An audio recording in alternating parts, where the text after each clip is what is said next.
All right, I'm going to read chapter 12 titled Bullwhip from By the Great Horn Spoon. Campfires along the river lit their way back to town. Carrying their shoes, the two partners were stuffed full of sow belly and beans, and between them they were richer by a thimbleful of gold. Jack's feet ached from hours in the ice-cold mountain stream, but he was too elated to care. His face was dirty, and his clothes were dirtier. Praiseworthy's white shirt was splattered with mud. His umbrella was in tatters. "First thing tomorrow," said the butler, "we'll purchase boots."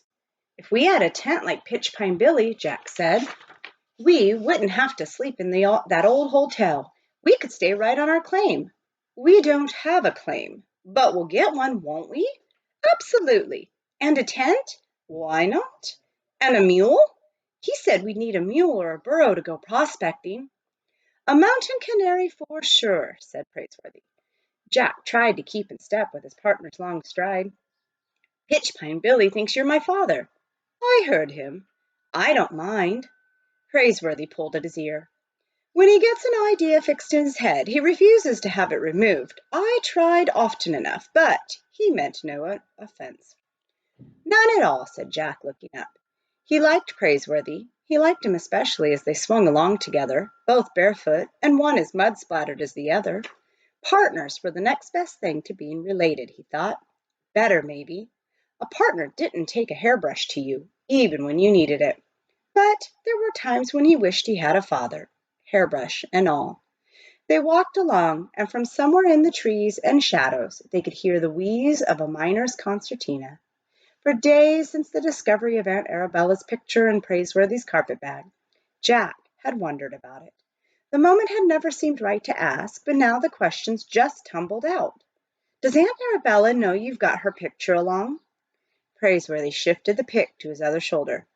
Yes, the picture," he said quietly. "I'd been meaning to give it to you. I've no right to it, no right at all." "Well, it's only a picture. You can keep it." Jack shifted the shovel to his other shoulder. "Why doesn't Aunt Arabella have a husband?" "What?" "I mean, she's beautiful, isn't she?" Praiseworthy seemed positively embarrassed. "Now see here, Master Jack." "Jamocha Jack. Constance says Aunt Arabella was in love once, but he died, and women like that never get over it. They just get to be old maids." "Miss Constance should be spanked," Praiseworthy replied shortly, and then he changed the subject.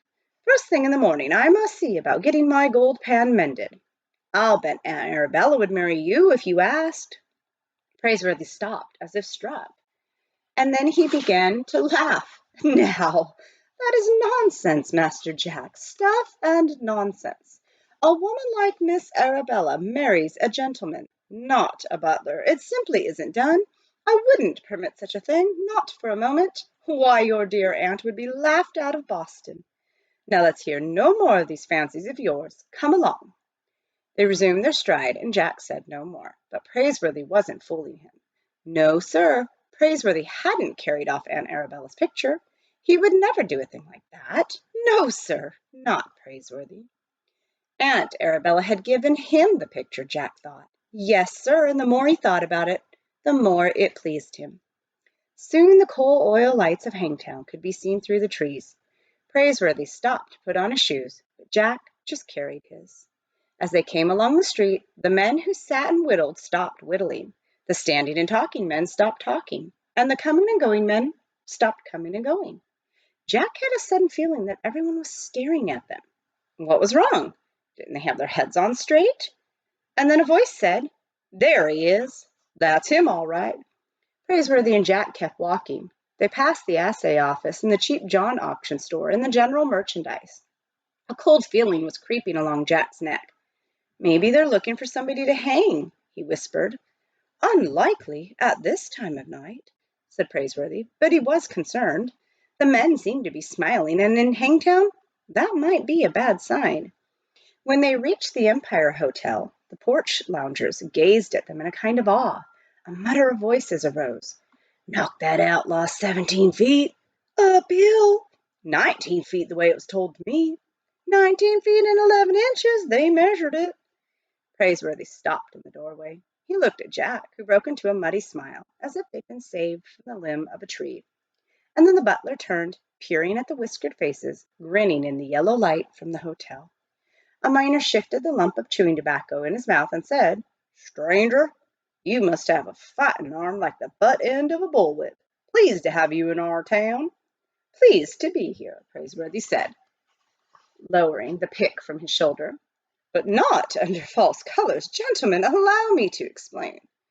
"Hey, Bullwhip, where are you and your young'un from?"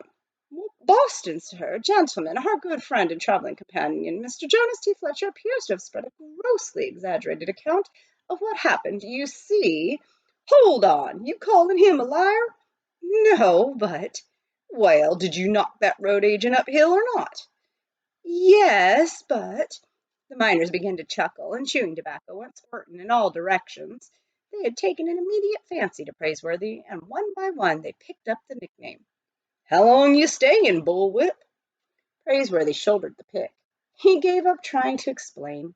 It seemed to him that every man in the diggings became hard of hearing when he wanted to, and he'd had enough of that for one day. If they preferred a tall tale to the facts, let them have it. "Bullwhip, you was there exactly how far was it?" Praiseworthy gave Jack a passing wink. As long as the citizens of Hangtown were determined to hang a reputation on him, it might as well be the best. "Gents," he said, "from where I was standing, it looked 23 feet at least." A miner swallowed his cud of tobacco. "Oh, be joyful," he uttered. "Come along, Jamocha Jack," said Praiseworthy, turning into the hotel. Jack felt a brand new smile reach across his face. "Yes, sir, Bullwhip," he said. Well, it looks like Jack and Praiseworthy are settling in and getting the hang of this whole gold mining deal. We'll find out what happens in the next chapter soon.